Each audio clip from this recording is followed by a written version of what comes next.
We weren't encouraged to talk about our emotions. We were encouraged to sort of get on with it. And also what I saw around me, so how the adults, my major caregivers sort of behaved, it was very stoic, really, and very sort of getting on with it. I mean, there was fun. I mean, we did laugh and stuff. But if you were troubled by stuff, I would never bring it to my parents. And also at school, it wasn't just crying that was frowned upon or laughed at.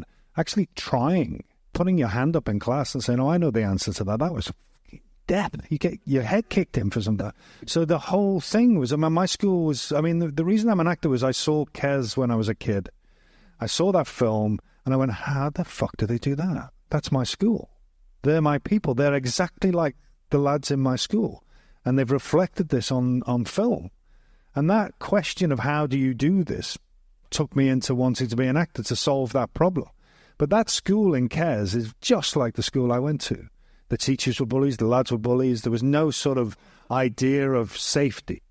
And the house was like that as well. And then, and around it. But there was a lot of laughter. There was a lot of music. There was a lot of laughter as well. But the underlining thing was always this sense of violence and danger or vulnerability. You weren't allowed to be vulnerable. And that was really strange. I think it is one of the decisions about becoming an actor was I wanted to explore emotions in a safe place that I couldn't explore them in an unsafe place. So, I got to my local theatre and went, yeah, I'll do that. I can do this, I can do that, I can be this guy, that guy. But myself was like locked up.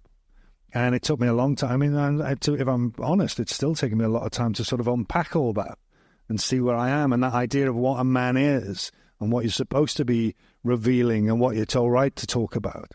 That's still an ongoing question for me, and particularly around vulnerability and shame is the big one, toxic shame. The fact that you're guilty for what you've done, but you're shamed about who you are, that's massive for me.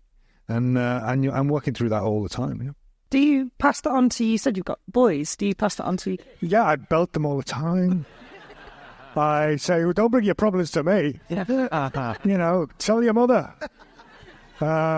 This Kestrel. Get on that bloody chimney now. Yeah.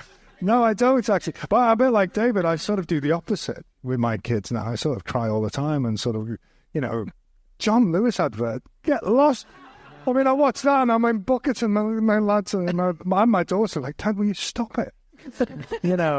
But it also brings in that thing about what is joy and what is, I can have a laugh, but the idea of being okay in oneself, that's a big one.